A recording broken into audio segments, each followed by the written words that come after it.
utilizar informes estructurados o estandarización estructural. El tercero, un léxico universal. El cuarto, recordar que nuestro informe tiene una relevancia clínica, es decir, es una guía para tomar una decisión. Y el quinto, la síntesis estratégica. Entonces, iniciamos con el rigor descriptivo. Este es el contexto, y es que el estilo narrativo tradicional, que es el de la prosa libre larga, genera varias cosas no tan chéveres. Lo primero es que hay una fatiga del lector. Entonces, el médico tratante empieza a saltar a lo largo del informe, como de párrafo a párrafo, a ver, esto no es importante, quiero llegar a la información que necesito, a lo que me va a contestar mi pregunta, y se cansa, lo deja a medias, lee solo un pedacito, no tiene tiempo, ve ese pergamino, porque algunos de ellos dicen que nosotros hacemos pergaminos. Entonces, luego de un esfuerzo tan grande que hizo ese radiólogo para construir un informe, y ni siquiera el médico tratante lo va a leer porque se fatigó, no entendió, se confundió, se enredó la comprensión, la coma, el reconocimiento de voz, lo que sea. Entonces, esa es una de las cosas. Lo segundo es que aumenta la variabilidad interpretativa, como es una prosa libre y larga, lo que una persona puede comprender puede ser diferente. Y además se presenta con mayor frecuencia la ambigüedad defensiva, que ya la vamos a describir. Entonces, termina siendo esto como un laberinto descriptivo donde es muy extenso, es confuso, se da muchas vueltas, pero no se avanza. Entonces, ¿qué es ambigüedad defensiva? Cuando se utilizan expresiones como no se descarta o podría representar. Cuando el informe tiene este tipo de frases, lo que está sucediendo es que se está diluyendo la utilidad clínica del informe y solo sirve para evadir el compromiso diagnóstico. Es decir, vamos a poner un ejemplo, un angiotac de tórax que no quedó bien hecho por cualquier motivo, porque el inyector falló o porque el paciente tenía una cardiopatía, lo que sea, y solo permite ver hasta las arterias lobares. Entonces, si yo digo no se descarta trombos en las arterias segmentarias, me estoy como lavando las manos, estoy evadiendo el compromiso diagnóstico y podría decir más bien que el examen es técnicamente limitado y de calidad diagnóstica solo hasta el nivel de las arterias lobares, o sea, me estoy comprometiendo hasta donde sí y que después no porque no quedó opacificado con la calidad que necesito, pero no estoy utilizando el término no se descarta. La otra cosa es escribir mucho para no comprometerse con un diagnóstico. Entonces, es como una estrategia de escribir, escribir y escribir para enredar más la cosa. Yo estoy entregando igual un producto, pero no estoy aportando nada. Entonces, es una descripción tan larga que no se entiende. Incluso por otro radiólogo tampoco se comprende a veces. El impacto de esta ambigüedad defensiva es que, por un lado, genera retraso diagnóstico porque como no se entendió, no se descarta es que me toca hacer otro examen o que sí o que no, sí, como que esto no permite que el clínico avance y también se ha demostrado que genera ansiedad en los pacientes. Recordemos que ellos reciben los informes incluso a veces antes que el médico tratante. Entonces, los estudios han demostrado que cuando ellos encuentran expresiones como no se descarta, les genera mucha ansiedad y no entienden realmente qué es lo que quiso decir o comunicar el radiólogo. Así que en resumen, el mayor enemigo de la claridad no es la falta de conocimiento, o sea, no es que el radiólogo no sepa qué es lo que significa la imagen, sino la ambigüedad que pueda tener en sus reportes y los sesgos de la narrativa de su informe. La otra recomendación en este tema del rigor descriptivo es eliminar el ruido interpretativo y las palabras que no aportan valor. Por ejemplo, los calificativos subjetivos. Voluminosa masa en el abdomen, o sea, no, hay que decir es cuánto es la masa y cuál es la masa y cuánto mide. Masa en el abdomen de tanto por tanto, así mide 30 centímetros y sea realmente voluminosa, esa palabra sobra. El lenguaje personal, observo, identifico, veo, sino ir directo al grano. Y yo sé que este es difícil, pues especialmente para los que aprendimos el informe tradicional narrativo. Yo usaba muchísimo, incluso aún a veces se me escapa como el observa, identifica, pero la recomendación es no utilizar este tipo de palabras. Y tampoco las que son palabras de relleno que distraen al médico tratante del hallazgo crítico. Entonces, un quiste simple renal, un Bosniak 1 que no tiene ninguna relevancia, si yo lo describo súper extenso y dice que no tiene septos, que no tiene componente sólido, que no realza, que no tiene, o sea, demasiada información que resulta ser un párrafo muy extenso y más bien el hallazgo crítico apenas le di una frase, entonces como que esa desproporción entre una información extensa de un hallazgo no relevante y una información concreta de lo importante hace que el médico se distraiga y le ponga más atención al quiste simple que de pronto al hallazgo crítico, que es el que requiere su atención. Bueno, entonces eso era como en cuanto al rigor, ¿sí? O sea, como que en resumen, a no utilizar una prosa libre larga, evitar todos los términos que nos puedan generar una ambigüedad defensiva y las palabras que simplemente hacen ruido y que no están aportando nada. Vamos con el segundo pilar y es el informe estructurado o mejor llamado ahora estandarización estructural. Entonces, digamos que llevamos como 20 años en un debate entre los que defienden el informe narrativo y el informe estructurado. Cada uno tiene pros, tiene y contras, defensores, detractores. No se trata de que uno sea mejor que el otro, no, pero sí es importante como hacer algunas precisiones para ver si de pronto nos estamos resistiendo a migrar a los informes estructurados por desconocer exactamente qué es. Entonces aquí les traje un ejemplo de un informe estructurado, una plantilla de este hospital para fístulas perianales. Entonces ellos hicieron acá una tabla para el trayecto fistuloso 1, el 2 y el 3, describen cuál es el orificio de apertura interna, entonces con la posición del reloj y la distancia desde el reborde anal.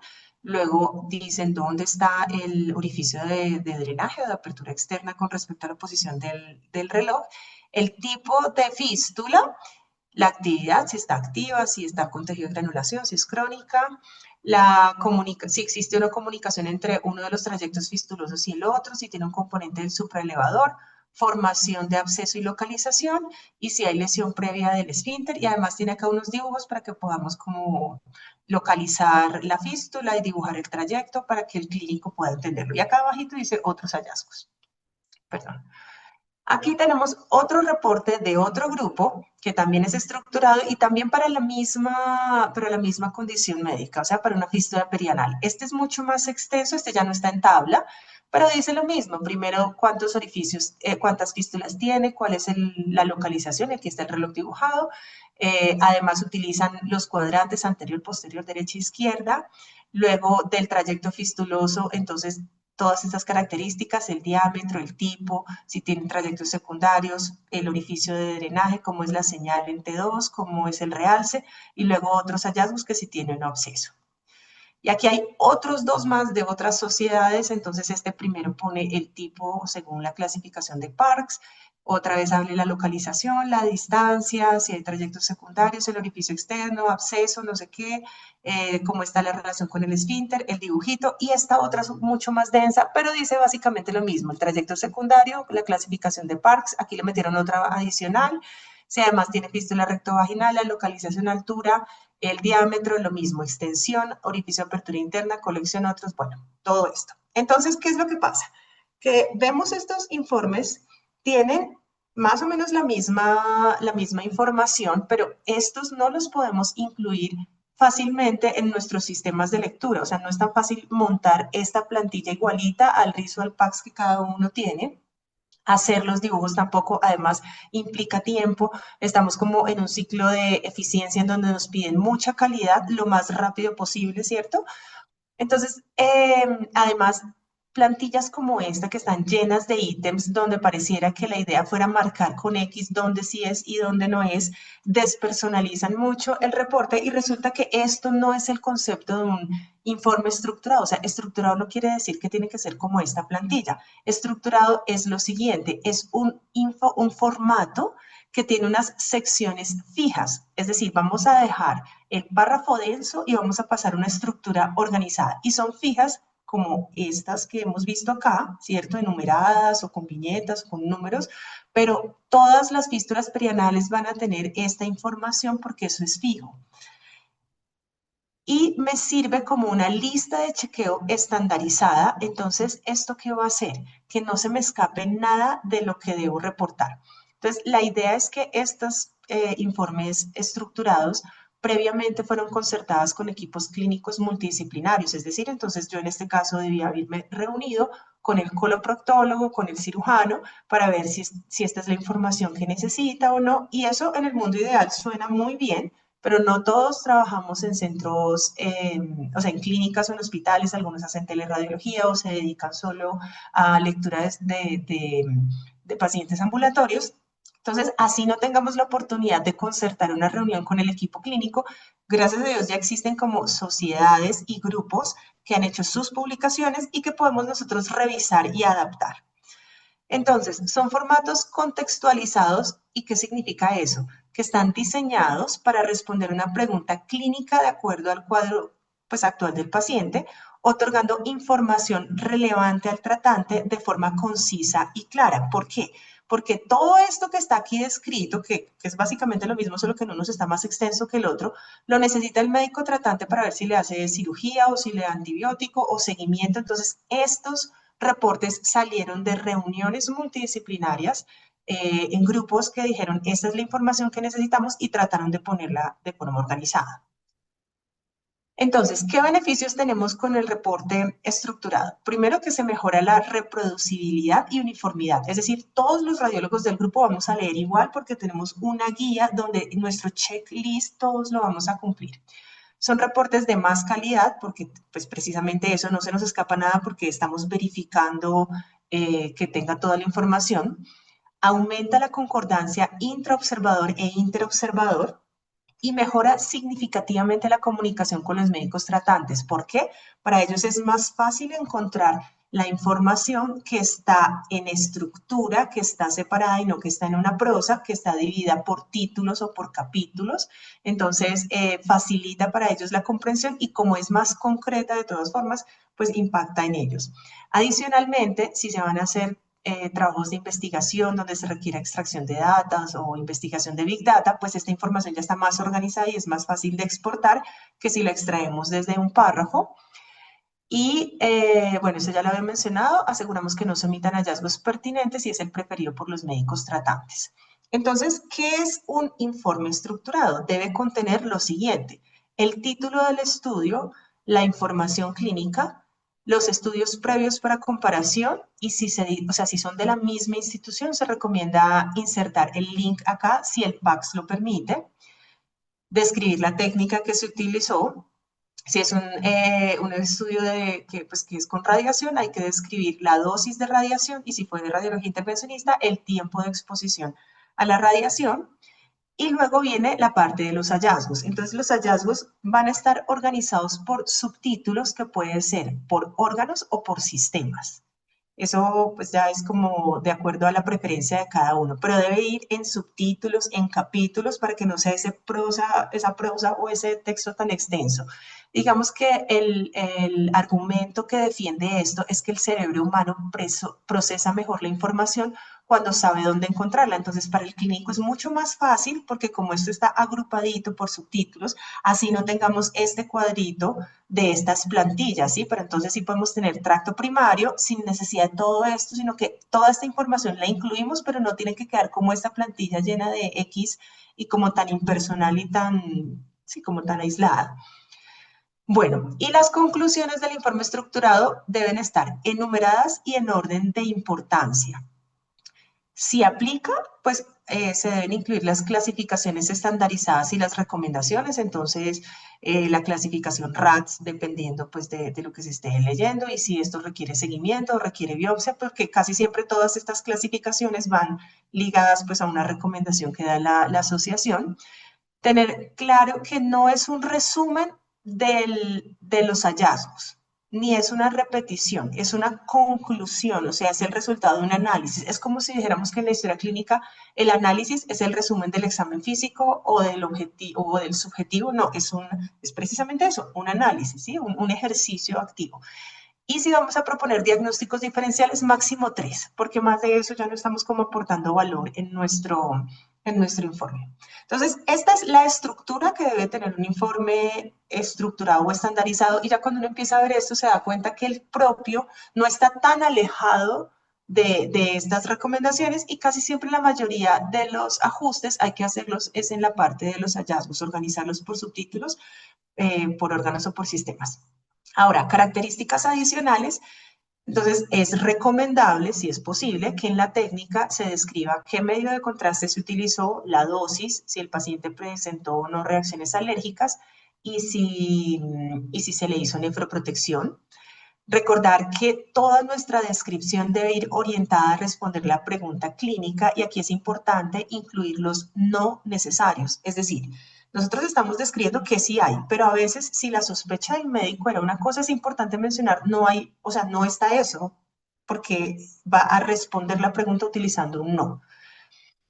Y también la firma del informe debe incluir a todas las personas que participaron en la redacción del mismo. Es decir, si estamos en una institución que tiene convenio con universidades donde hay residentes, entonces debe estar el nombre completo del residente y la afiliación. Se debe evitar utilizar esto, S. Ramírez / Resrat. No, tiene que estar el nombre completo y cuál es la posición del residente, que claramente pues después ese informe va con una firma de respaldo del especialista que lo está acompañando o supervisando. Bueno, esa era como la parte en cuanto al informe estructurado. Ahora vamos a hablar un poquito como del léxico que debemos utilizar y es el léxico universal que esté avalado por las sociedades o por la entidad que estamos describiendo. Entonces, lo primero es que hay que utilizar los términos precisos. Este es un ejemplo muy antiguo, pero pues había gente que decía infiltrado, o sea, hace mucho tiempo infiltrado en tórax y hace muchos años migró a opacidad. Entonces, si ya está el término estandarizado es opacidad, pues es el que yo debo usar porque es el que todos vamos a hablar en el mismo lenguaje.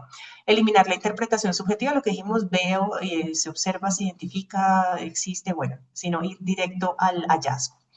Utilizar los RADs, pues cuando aplique, que recordemos que no son solo para clasificar, sino que nos dan un léxico. Entonces voy a poner, pues como yo hago cuerpo, casi todos los ejemplos que les estoy dando son de cuerpo.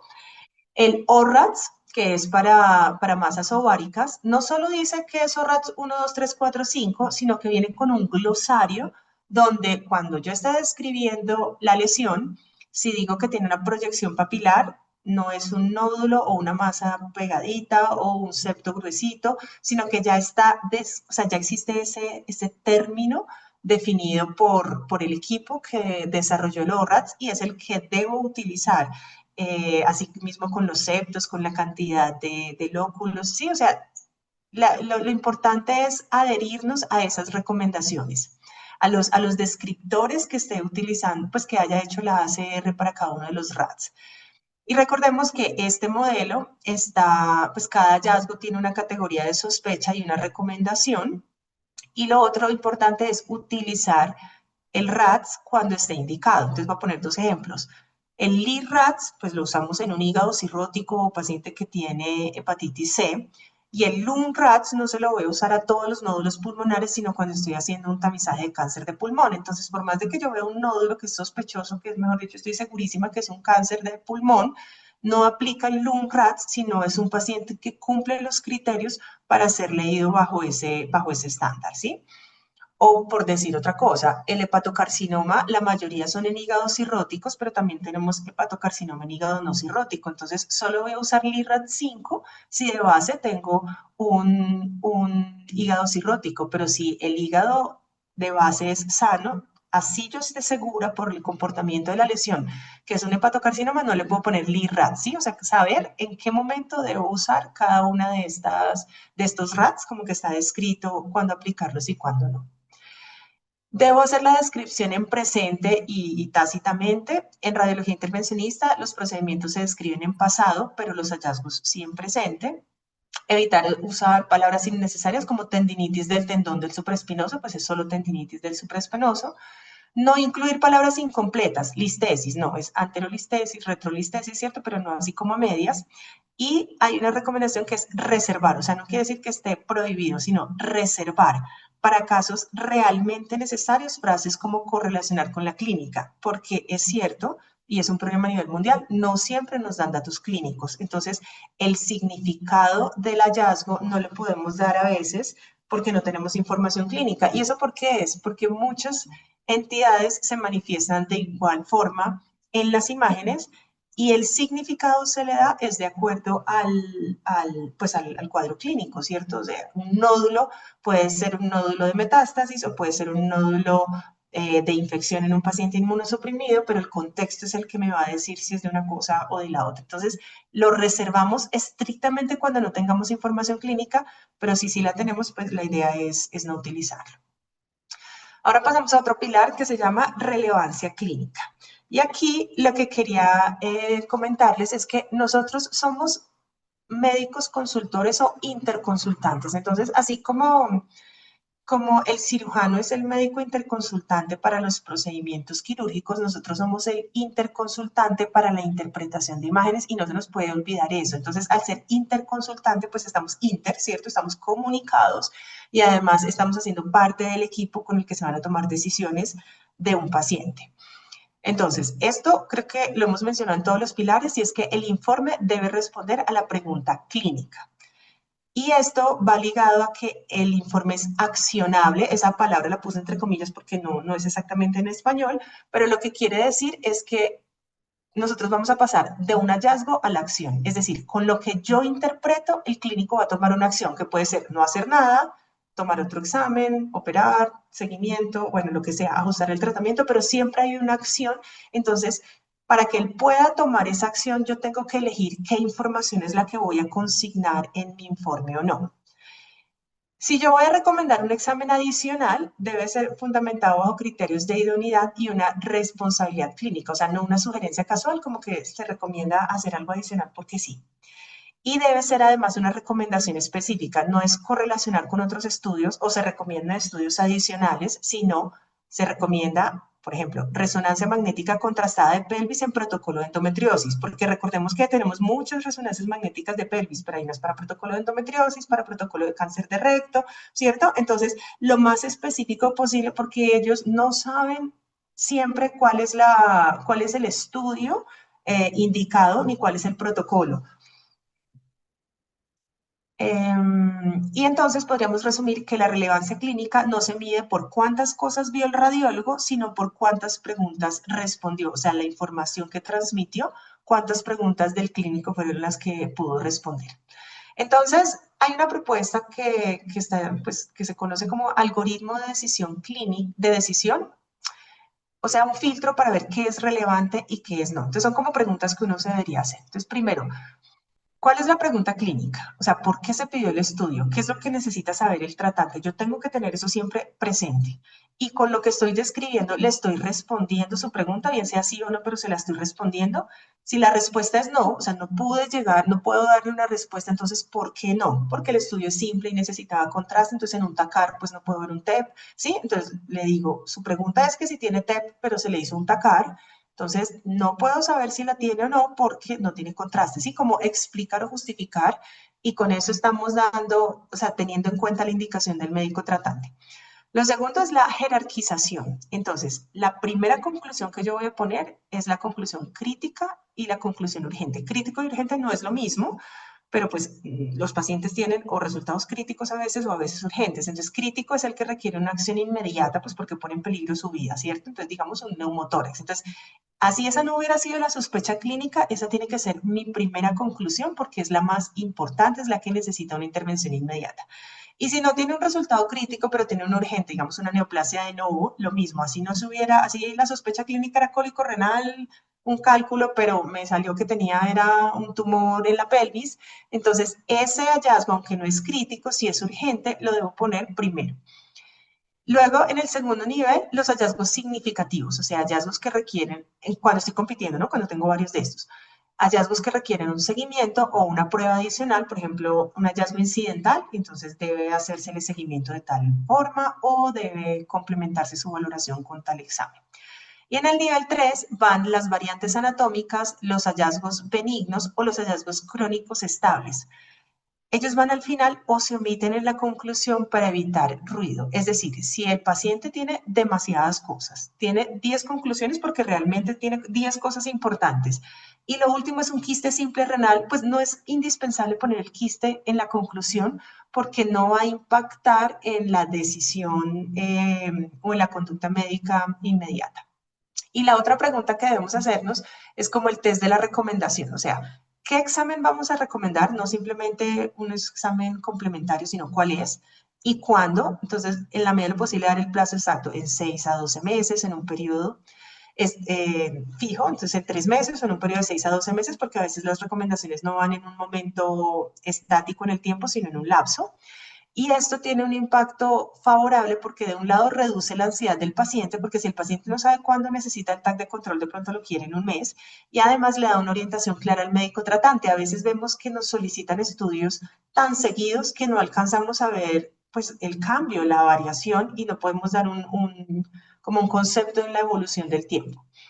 Y en la medida de lo posible decir esta recomendación que estamos haciendo, ¿quién la está respaldando? Entonces se recomienda TAC de tórax en 3 meses según las recomendaciones de la Sociedad Fleischner, o según Lumratz necesita una biopsia, o sí. Entonces ya aquí no queda que es nuestra opinión, sino que es un estándar internacional el que nos está respaldando y por el cual estamos haciendo la sugerencia o recomendación. Y el último pilar lo conocemos como síntesis estratégica. Entonces, aquí se cumple que menos es más. Es decir, al eliminar lo innecesario, permitimos que lo que realmente importa se va a destacar, porque no tengo todo ese montón de ruido de información.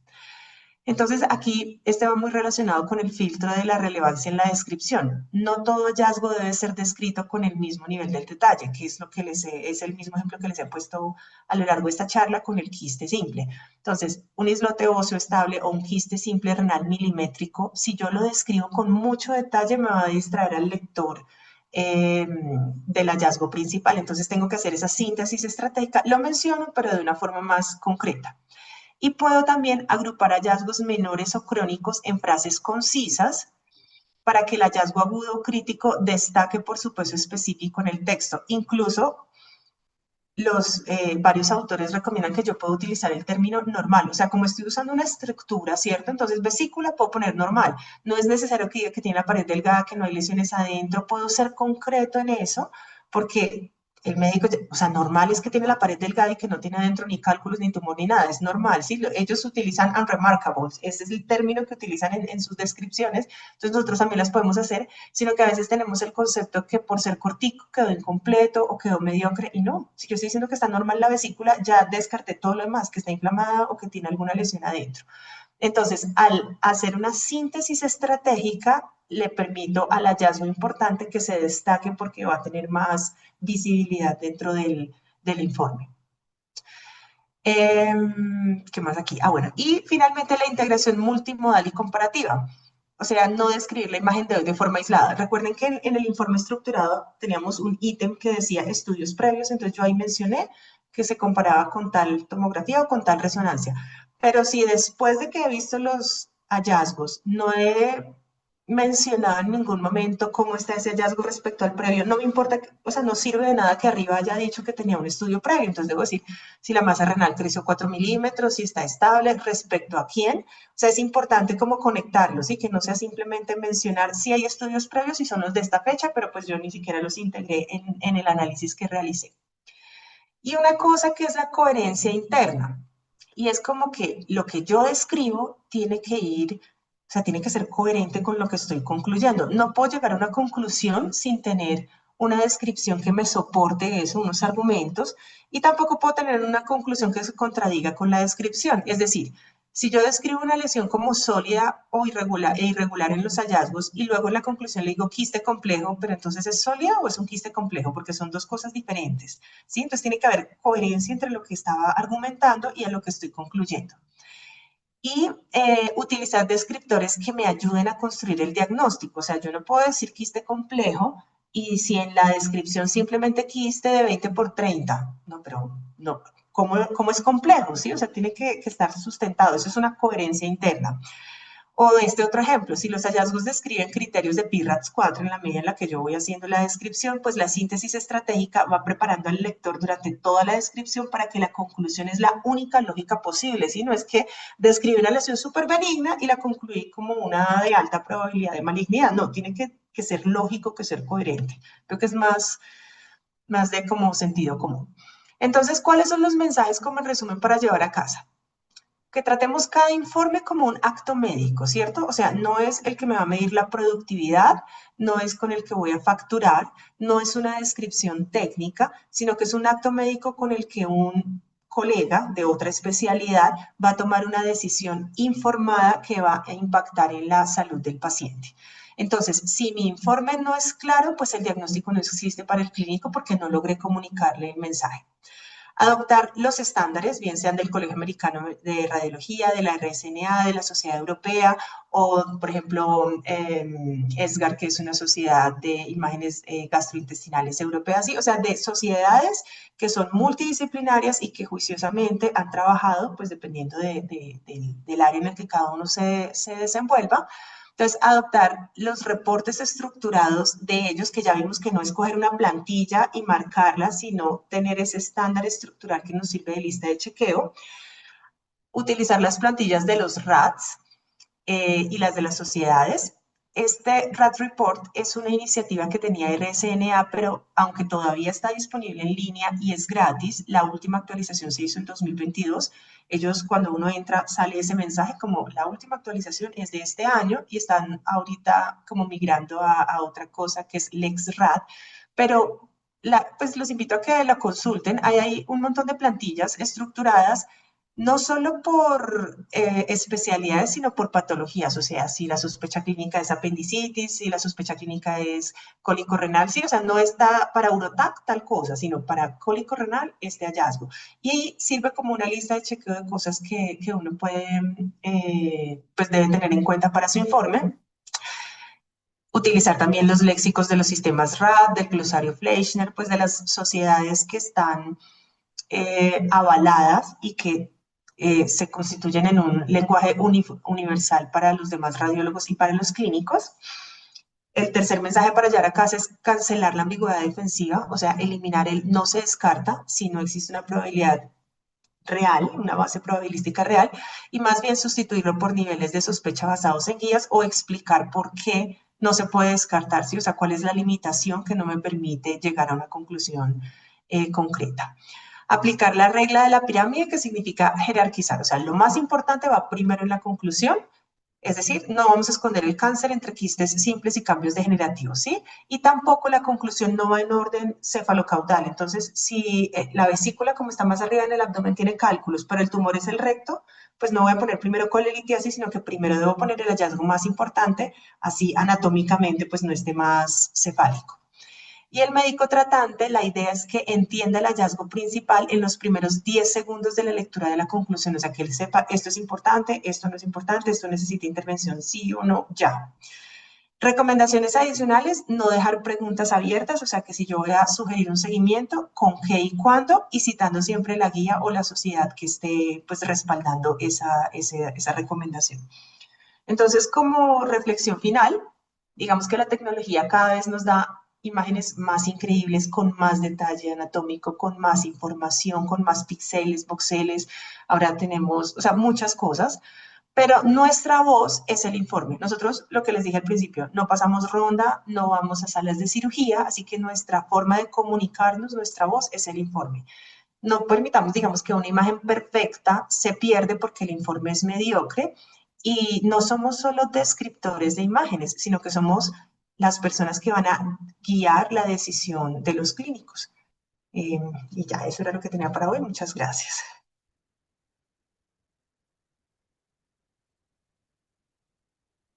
Bueno, Sandra, pues qué conferencia tan útil, tan impresionante.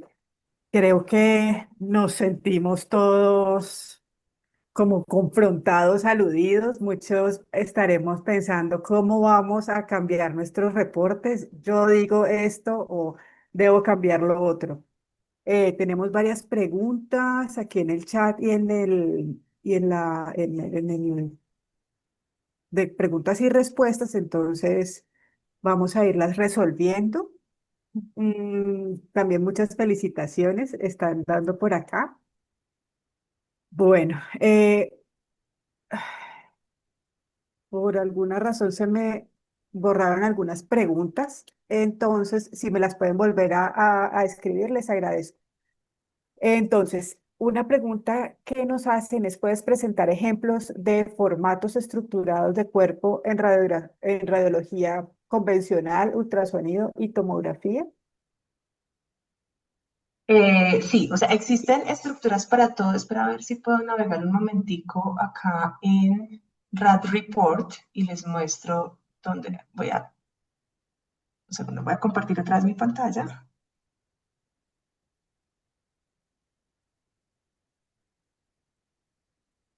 Esta es una improvisación que vamos a hacer, pero para dar respuesta.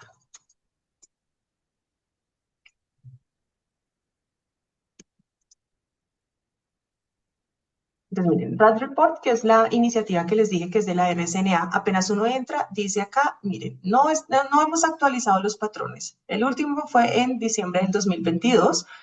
Nos dan como esta advertencia y aquí están todos, miren, bueno, acá están por especialidades como de abdomen, de mama, corazón, radiología torácica y dice la cantidad que hay de cada uno. Entonces, digamos, radiología torácica, entonces aquí está el reporte para el COVID-19, en TAC, en convencional, eh, radiografía de tórax para tuberculosis, radiografía de tórax general, radiografía de tórax, hay en español, hay en inglés. Entonces, no están todas, pero aquí pueden encontrar muchos y todos estos patrones son estructurados, solo que como advierten ellos, están actualizados hasta el año 2022, que sería importante, pues, revisarlos con cuidado antes de aplicarlos, asegurándonos que no haya cambiado ninguna clasificación o nada de eso. Por ejemplo, aquí está el LIRADS, el TAC y en resonancia, eh, ¿qué más? Mira, ecografía renal, ¿sí? Entonces, aquí creo que este puede ser un buen recurso donde hay varias plantillas para guiarnos. Y la otra cosa, si es posible, es hablar con los médicos de su equipo. Digamos que en mi sitio de trabajo hace como 15 días tuvimos una reunión que fue resultado de la experiencia, de un acercamiento que hizo una radióloga con los urólogos para hablar de ecografía de vías urinarias. Y ellos dijeron, necesitamos que nos informen el espesor de la pared de la vejiga medido en la pared anterior con un transductor lineal y queremos que en la próstata nos midan no solo el volumen, sino el índice de protrusión prostática y nos explicaron que la vejiga debe estar llena, pero no más de 300 centímetros cúbicos. Entonces, ¿qué estrategias hacer? Entonces, que el paciente debe orinar en la casa, empezar a tomarse el agua en tal momento, ¿sí? O sea, cómo hacer los acercamientos, si es posible, porque entiendo que no siempre se puede, con el equipo de los médicos tratantes para que ellos también nos den las pautas sobre qué información incluir. Pero esa que les digo de RAD Report, ahí pueden como que encontrar muchas cosas útiles. Muchas gracias, me parece muy útil esta página. Había una pregunta de cómo reemplazar esa incertidumbre del no se descarta. Creo Entonces, que lo hemos claro, usado, lo hemos sí, usado. mucho. Entonces, ¿por qué no puedo descartar algo? Porque el examen es técnicamente inadecuado, o sea, tiene alguna limitación. Hice fue el ejemplo que les puse del angiotac. O sea, lo ideal es que el angiotac permitiera yo ver pudiera ver hasta las arterias subsegmentarias, pero si quedó mal hecho por cualquier factor y solo puedo ver hasta las arterias lobares, en vez de decir no se descarta trombo en las arterias segmentarias, digo, este estudio es diagnóstico hasta el nivel de las arterias lobares y hasta ahí no hay trombo. ¿Sí me entiendes? O sea, de ahí Sí. para arriba estoy bien, pero de ahí para abajo no hay porque el estudio no es diagnóstico, ¿sí? Ahora, la otra razón, si no se descarta es porque el estudio es simple y no sirve para esto. Entonces tengo una masa hepática y le pidieron un estudio simple por cualquier motivo, entonces no se descarta que sea un tumor. Pues no es que no se descarte, es que necesito el estudio que realmente sí me va a decir pues qué es lo que me sirve. Entonces, más bien primero preguntemos por qué nosotros no podemos descartar, si es porque la prueba no rinde, porque quedó mal hecho, porque el examen no sirve para eso, e intentar volverlo pues en positivo y en una conducta dirigida, ¿sí? Porque si yo te estoy diciendo, no se descarta que esa masa hepática sea un tumor, el clínico, ¿qué hace con eso? No le estoy diciendo ni si sí lo tiene ni no lo tiene. En cambio, le puedo decir más bien que la masa se debe caracterizar con un TAC o con una resonancia contrastada y ya lo estoy orientando, que es la idea pues, de mi informe, ¿cierto? Dirigir una conducta. Bien, perfecto. Me parece que es eso, es como saber por qué razón no podemos dar una respuesta adecuada. Bueno, acá hay otra que dice, a veces uno como residente se explaya en descripciones porque muchas veces al momento de haber una discrepancia clínico-radiológica, a veces el tener el soporte de que uno vio y evaluó todo es lo que lo salva del regaño o de la sanción. Bueno, me parece súper sincero esto. ¿Cómo abordar esto? Bueno, entonces ahí hay dos cosas. Depende de si el residente está acompañado o no está acompañado. ¿Por qué lo digo? Porque el residente puede estar haciendo el turno en la noche solo y en la mañana es que su profesor le va a revisar, ¿cierto? Entonces, si yo voy a firmar una ecografía en la mañana que yo no hice, o sea, yo como radióloga necesito la mayor cantidad de claridad en las imágenes y de descripción en el informe porque estoy interpretando una imagen que otra persona tomó. O sea, ese es un escenario, ¿cierto? Pero si estoy en el de un examen que no es operador dependiente, donde el residente está interpretando una placa, un TAC, una resonancia, él hizo el informe preliminar, ¿cierto? Ese fue el ejercicio académico y ahora vamos a revisarlo. Entonces, es decir, el residente está en un proceso distinto porque está aprendiendo también a interpretar la imagen, ¿cierto? O sea, él no solo está aprendiendo a hacer el informe, sino a interpretar la imagen. Entonces, ¿qué te digo yo? En ecografía, él me dice que está viendo un quiste en la glándula tiroides y cuando me lo describe, no, la descripción no es concordante con el quiste, entonces yo no sé si es que su ojo está confundiendo el quiste, ¿cierto? O si su cerebro no sabe qué es un quiste o si no logró ponerlo en palabras. ¿Ves que son tres momentos distintos? Entonces depende obviamente del nivel de residencia, del ejercicio que se esté haciendo y yo creo que ahí también podemos separar dos cosas. Una cosa es que o sea, que en la discusión académica que tiene el residente con su profesor, esté argumentando el diagnóstico o la proposición que está haciendo, ¿cierto? Entonces, porque esta es una enfermedad típica de hombres o es que es más frecuente en pacientes inmunosuprimidos. O sea, eso es parte de su análisis y es el que él está sustentando, pero para el ejercicio académico, no para el informe. Entonces, creo que mi sugerencia sería como separar si lo que estoy poniendo en el informe es para que el doctor me crea que yo sí pensé este diagnóstico, o sea, mi profesor, o es la información que le voy a transmitir al tratante. O sea, no confundamos esas dos cosas, porque yo sí le tengo que argumentar yo como estudiante a mi profesor por qué estoy proponiendo este diagnóstico, pero no se lo tengo que explicar al médico tratante, ¿sí? Es como discernir un poquito ahí para quién va la información y en qué actividad estoy. Bueno, aquí alguien más nos pregunta sobre el no se descarta. Dice, cuando el estudio no es óptimo, ya lo abordaste, cuando no es diagnóstico, ya lo abordaste, o cuando es un diagnóstico no conclusivo. Ahí quiero yo más cómo hacer para expresar ese nivel de incertidumbre cuando no estamos seguros de qué es lo que estamos viendo. Pienso que a veces ponemos ese no se descarta como una muleta para cuando no estamos completamente seguros de un diagnóstico que, claro, siempre decimos, no somos pues patólogos para ver la histología de esto, pero de todas maneras sí que nos gustaría ayudarle un poco más al médico interconsultante con su duda diagnóstica. Entonces el Claro, o nivel sea, de lo primero es incertidumbre. que se vale no saber, ¿cierto? O sea, no tenemos la verdad absoluta, no sé. Y a pesar de que miro y consulto en la literatura o hago una mini junta aquí con mis compañeros, no sé, porque no tenemos pues el conocimiento pleno. Entonces, yo sí puedo describir porque esa es una habilidad que tengo. O sea, te puedo decir, hay algo que no está bien. Hay una masa en tal órgano. Entonces, hago mi descripción, ¿cierto? ¿Dónde está la masa? ¿Cómo es? ¿Cómo se comporta?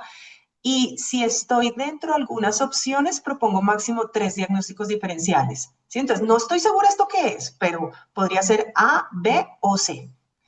O si definitivamente no tengo ni idea qué es y más bien tengo una lista de 20 diagnósticos diferenciales que tampoco es la idea, entonces puedo concluir únicamente el hallazgo, masa hepática. ¿Sí me entiendes? Pero no se descarta tumor, no, sino masa hepática y recomiendo algo. Sugiero o biopsia o alguna cosa, pero no hablar en negativo. Es como Ok, para que no quede la propuesta. como ambiguo, así como que yo no sé si es, no se descarta, usted verá qué hace. No, masa hepática, o sea, le estoy afirmando que hay una masa, ¿cierto? Lesión hepática, lesión renal, o sea, lo que hay, hasta donde yo puedo dar certeza, hasta donde puedo Ajá. comprometerme, lo menciono.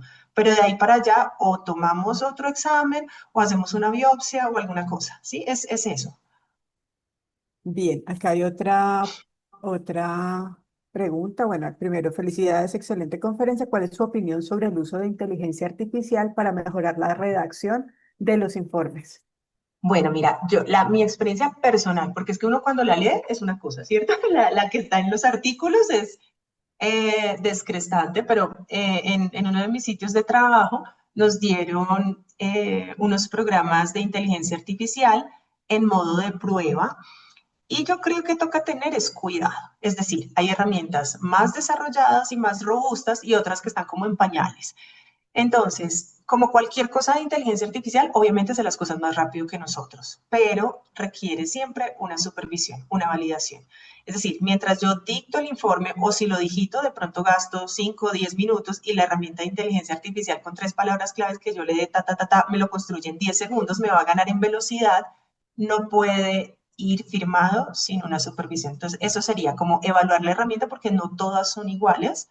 Hay unas que de verdad están muy en pañales, hay unas, por ejemplo, que si uno no le dice el hallazgo, es decir, digamos una ecografía de abdomen, si el único hallazgo patológico es la vesícula y es el que uno le dicta a la herramienta, yo asumía que lo demás me lo iba a dejar quieto y resulta que ella me lo eliminó porque pensó que no era importante, entonces me quedó el informe de solo un hallazgo.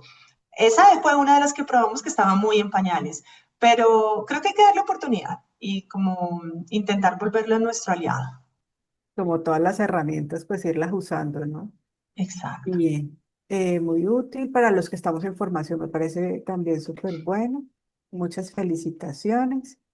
Bueno, aquí hay una del impacto jurídico. ¿Cuál es el verdadero impacto jurídico de describir un órgano como normal y no referenciar las características normales? Hablo de que si nos enfrentamos a una demanda, nos defiende más ante un juez decir normal o las características o es igual en ambos casos. Bueno, digamos que cuando yo digo normal es porque llegué a esa conclusión después de hacer mi lista de chequeo, ¿cierto? De que estaba bien en su estructura, en su posición, en su tamaño, en su conformación, ¿sí? Entonces, no es que, ¿sabes qué es lo que pasa? Que la gente piensa que normal es del afán, que yo puse normal. Pero Ujú. no, yo llegué a normal después de un juicio clínico, después de un análisis, después de revisarlo. Y normal no me está aportando menos información que tamaño, contornos, ecogenicidad o densidad, sí que toda la descripción.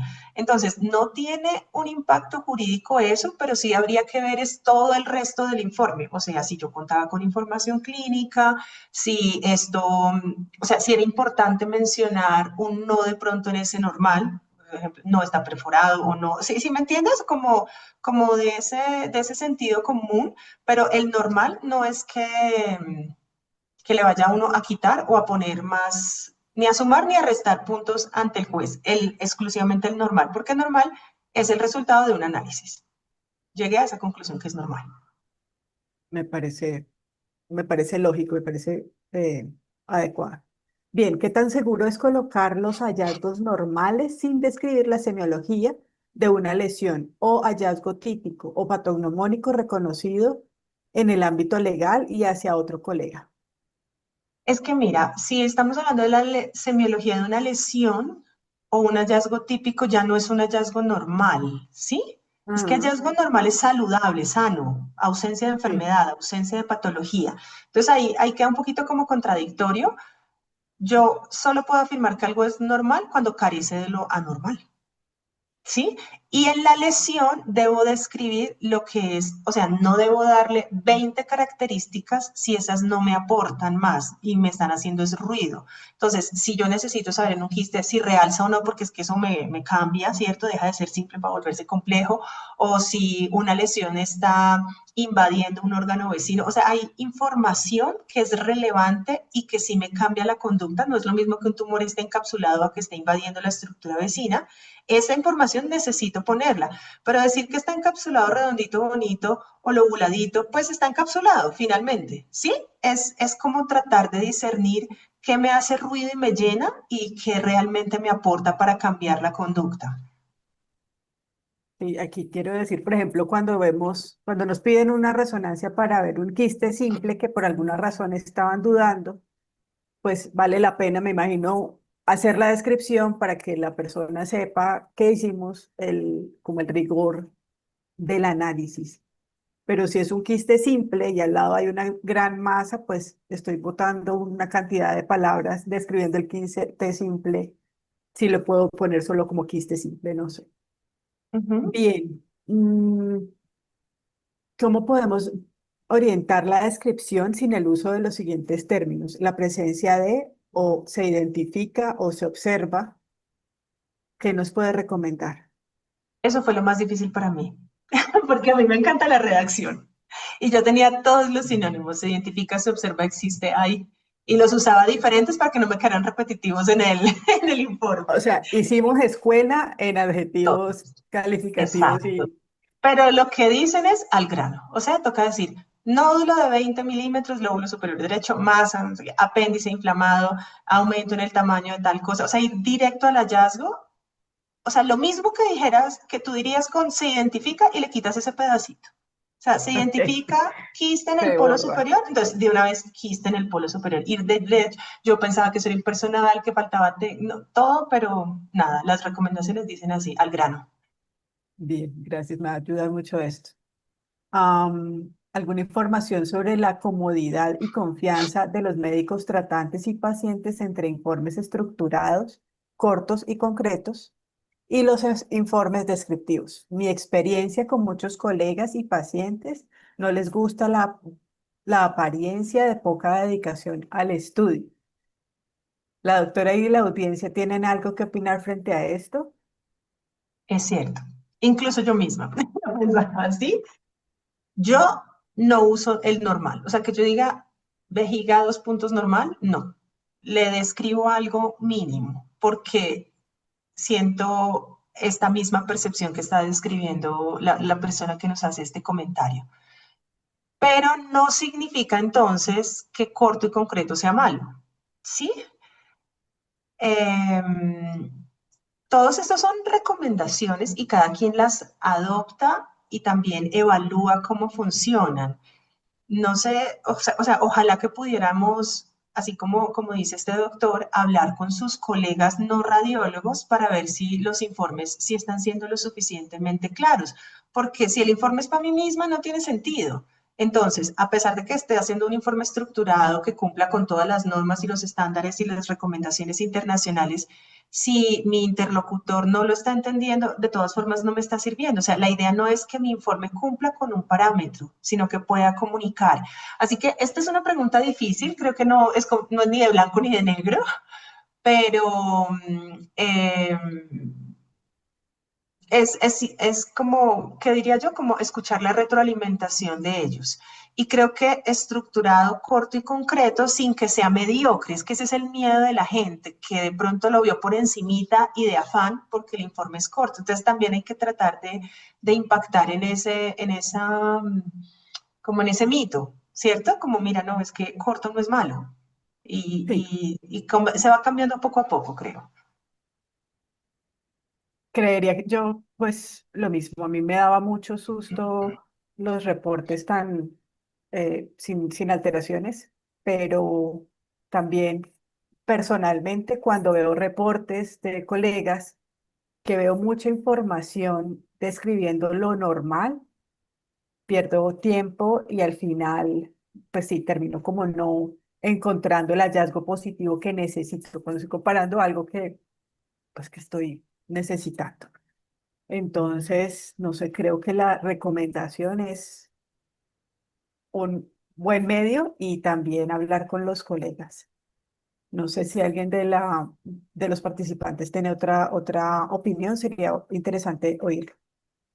Bueno, otras. Sobre los términos de probabilidad de certeza, posible, probable, compatible, ¿qué recomendación hay para la conclusión del informe? Depende. Hallazgo Si estamos de- usando un RATS, acuérdense que esos van, ¿no? Por ejemplo, el PIRATS, baja probabilidad, probabilidad intermedia, alta, ya está hecha. O Ya sea, yo está. me adhiero a la que dice. Y los otros, compatible. El compatible sobra si yo estoy seguro, porque si te estoy diciendo hallazgos compatibles con apendicitis, ¿no es lo mismo que decir apendicitis? Ujú. Sí, entonces más bien digo apendicitis complicado, apendicitis perforado, ¿no? Pero el compatible es que todo esto lo aprendimos y soltar lo que aprendimos es súper difícil. O Es sea, muy creo difícil. que va a ser más sencillo para las personas, o sea, los radiólogos más junior o los que están en formación, que no tienen como estos aprendizajes previos, pero no es necesario, ¿sí? Si está dentro del RATS, ya viene ahí incluido dentro de él.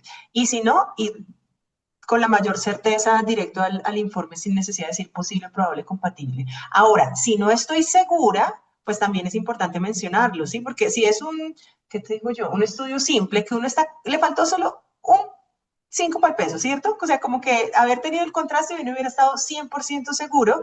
Entonces, en ese contexto se puede, ¿sí? O sea, esto no es tan rígido de sí o no. Así como la frase en la diapositiva que yo les dije, correlacionar con el cuadro clínico, no es que esté prohibido, solo que vamos a limitarlo lo más posible para que no sea la muletilla de todos. O una que usamos un montón, en la ecografía de vías urinarias, hiperplasia prostática, correlacionar con el PSA. Es que no me cambia. O sea, si el PSA sale alto o bajito, igual la próstata de este paciente está grande porque yo se la medí y me dio grande, ¿cierto?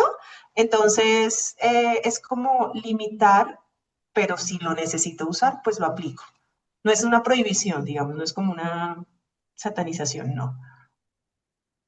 Bueno, seguimos con preguntas, pero mientras tanto les voy haciendo una cuña política. Recuerden diligenciar la encuesta de satisfacción de la actividad de esta noche y ahí está el link entonces en el chat.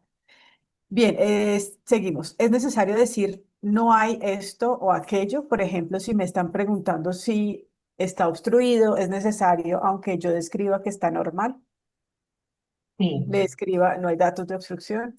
Exacto, no hay datos de obstrucción o cuando es negativo para alguna cosa, toca decirlo porque era la pregunta que me estaban haciendo. Así en la descripción quede súper claro porque yo no estoy diciendo que está dilatado, pero tengo que responderlo. Es que saben Hay que también qué responder la pasa, que uno pregunta. cree que ellos, o sea, saben, mejor dicho, interpretan nuestro informe fácilmente y no. Recordemos que radiología no es una de las áreas con mayor fortaleza en el pregrado y que en muchas otras especialidades lo que aprenden de radiología es por tradición oral de sus otros compañeros clínicos, o sea, aprenden a interpretar la radiografía de tórax por el profesor internista, no por el profesor radiólogo, ¿sí?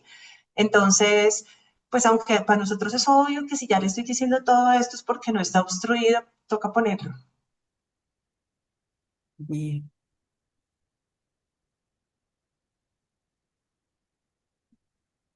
Aquí hay otra, dice, por el contrario a lo que mencionaron, en donde me han entrenado y los especialistas con los que trabajo, no radiólogos, prefieren informes cortos y enfocados. Facilita la lectura. Gracias. Sí, es Bien, cierto. Ellos dicen que encuentran más fácil la información, está todo más organizado y van al grano y además saben que uno les va a decir lo que es pertinente para ese cuadro. bien. Otra, términos como pequeño, grande, mínimo, ligero, leve, gran, si no pertenecen al léxico de una clasificación, mejor no usarlos. De acuerdo, y más bien darle la medida objetiva, el tamaño. Aquí yo tengo una pregunta personal. En el reporte, en el análisis que yo hago, pongo las medidas y tal, pero la conclusión, en la impresión diagnóstica, me gusta poner, si es una masa grande, me gusta poner masa grande. No le vuelvo a poner las medidas en la impresión diagnóstica. Esta razón lo hago es porque no todas las personas tienen tan fácil las medidas en la cabeza. Entonces, si yo les digo que está grande, pues ya es esto. No sé si hay alguna recomendación específica con respecto a esto. O sea, la recomendación es no usarlo, excepto si Ah, está incluido. Por ejemplo, en los nódulos pulmonares no todos son nódulos, hay micronódulos. Y ese ujú. término existe y está definido por el glosario Fleischner. Entonces ahí sí puedo concluir micronódulo o micronódulos, los que sean, porque está aceptado. Pero de resto, masa. Pues sí, yo creo que la masa grande de pronto le ponen más atención más rápido, pero no, Ok, masa. ok. Sí, sí, por ejemplo, digo, una masa en la pelvis, Ahora, como que diferente, uno dice, ¿sabes es que es qué? una masa grande. Diferente, Ah, o sea, sí se acepta en lo que no se puede medir, ascitis, derrame pleural, ¿cierto? Derrame tanto pericárdico. Ahí medibles. sí podemos decir escaso, moderado, abundante, ¿sí? Porque no tenemos cuántos centímetros cúbicos están. Entonces, no se recomienda. Bueno, bueno, es una continuación. Eviten que los pacientes empiecen a preguntar por cosas irrelevantes. Por ejemplo, si describe un quiste con términos como anecoico, empiezan a preguntar por cosas irrelevantes. Claro, esto es continuación de hacer los ¿no? informes cortos y enfocados. Bien, gracias. Es difícil cambiar una forma de trabajar de la noche a la mañana. ¿Cómo fue su proceso? ¿Qué cambia el primero para ir mejorando o debemos hacerlo todo de una sola vez? Yo sigo en el proceso. No es fácil, no es fácil porque además, como lo veníamos haciendo, creemos que lo estábamos haciendo bien, o sea, ninguno de nosotros pensó que lo estaba haciendo mal, ¿cierto? Y funcionó por mucho tiempo y fue lo que aprendimos de profesores que admirábamos y si nos ha funcionado bien en 10, 15 años, pues ¿por qué lo vamos a cambiar? O sea, no es fácil. Yo empecé con los RATs. Entonces, como yo leo cuerpo, yo empecé con el BRATS, con el LIRATS, con esas que ya estaban hechas y que eran fáciles. Con esas empecé y yo me leí un artículo, no los quiero desanimar, pero yo me desanimé, de cómo pasar, eran recomendaciones de cómo pasar, cómo tú y tu equipo deben pasar del reporte en prosa al reporte estructurado. Y eran tantos pasos y tan imposibles de cumplir que me desanimé, porque decía más o menos como forme un comité en su hospital y de ese comité forme varios comités chiquitos, uno para cada área, entonces uno para neuro, uno para cuerpo, uno para músculo, y bueno. Y, o sea, cosa que ya no era realista Ya. en mi ámbito, ¿cierto? Y en cada uno de esos comités, entonces había como 5 personas con un rol distinto y esto requería una construcción y luego revisión y todo. Entonces, si deciden leerse el artículo, pues no se desanimen. Pero ya para responder concretamente la pregunta, creo que la forma de empezar es con un diagnóstico con el que uno o se sienta muy cómodo o que sea muy frecuente para que sea más rápido de usar. Entonces, si yo lo que más leo es, no sé, caderas pediátricas, entonces de pronto ese debe ser mi primer patrón estructurado. O si tengo un alto volumen de carpogramas también, ¿sí? Como una modalidad o un estudio que sea el que más haga y, y de a poquito. O sea, yo por eso digo, todavía voy en el proceso. Uf, no, me falta mucho.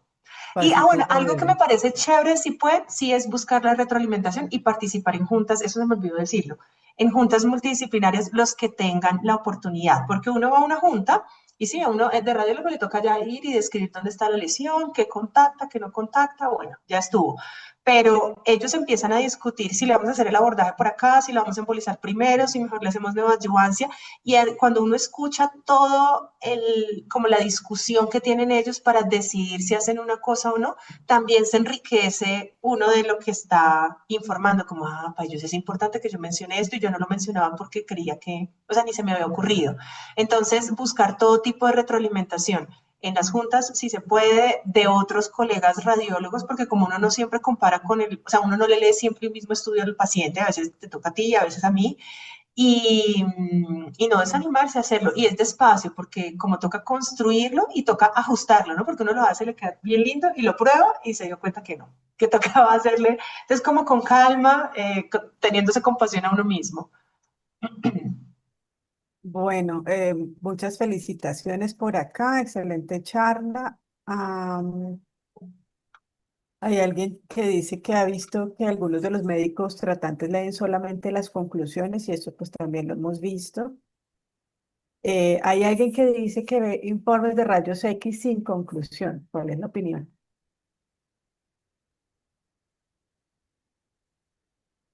Rayos X sin conclusión. Creo que depende, porque yo o sea, no he leído nada que diga los rayos X deben llevar conclusión o no deben llevar, ¿sí? No he encontrado eso.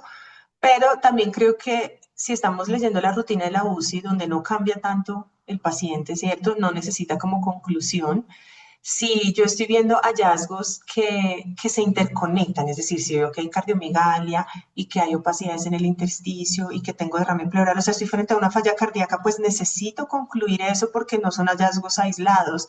Entonces, lo que pasa es que a veces la conclusión de los rayos X es casi que la repetición de lo de arriba o es ver descripción, porque no hubo forma de integrar todos los hallazgos, ¿cierto? Porque son cosas aisladas, no todo es pues de la misma, del mismo cuadro. Entonces creo que ahí lo dejaría como a cada contexto. Si yo veo que con la conclusión puedo agrupar un hallazgo y agrupar una serie de hallazgos y proponer algo, lo haría. Pero si va a ser simplemente una repetición o un resumen de los hallazgos que describí, que de hecho una radiografía no tiene muchos, no tiene 10 líneas, ¿cierto? Entonces, como analizar la situación Perfecto. particular.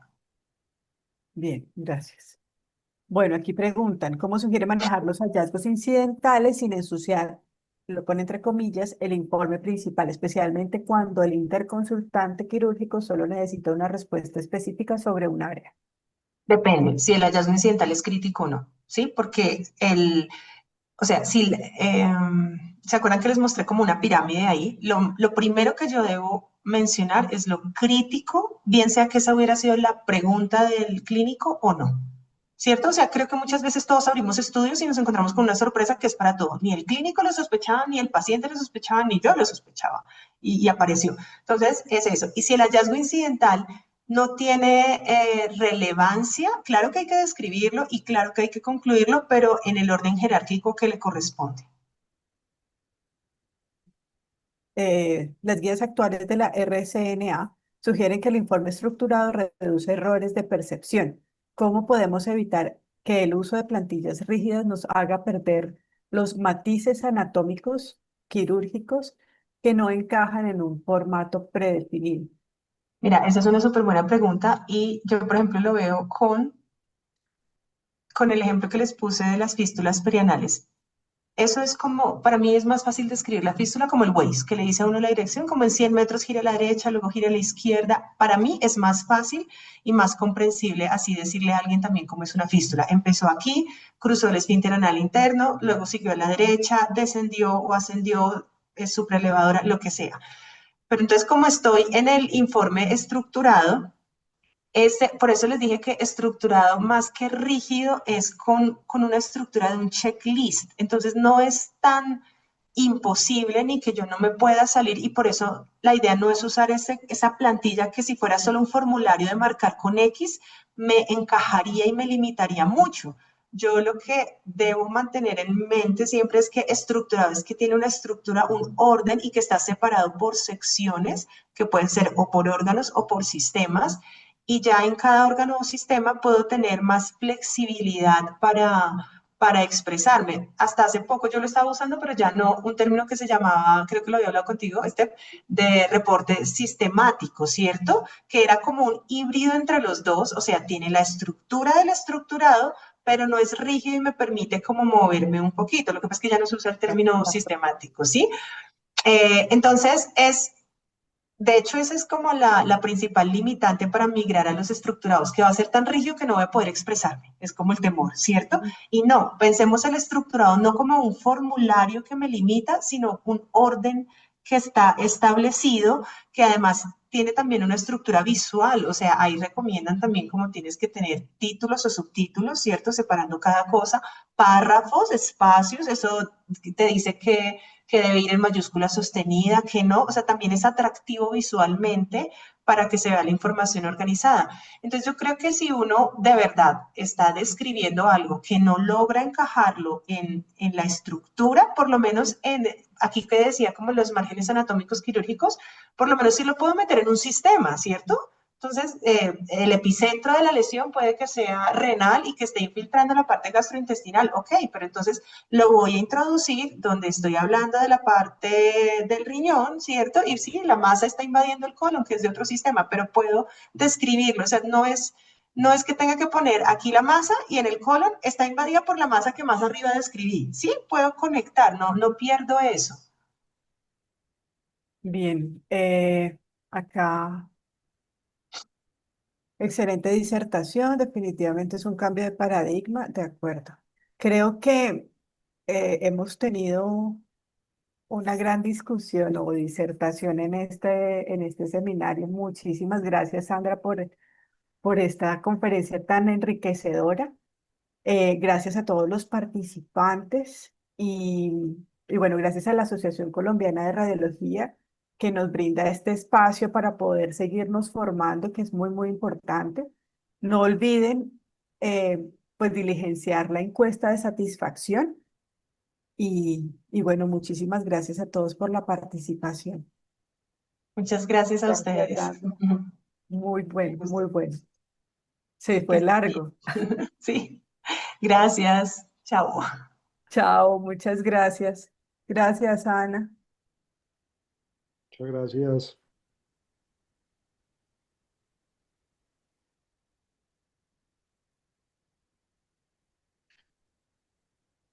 Muy bien.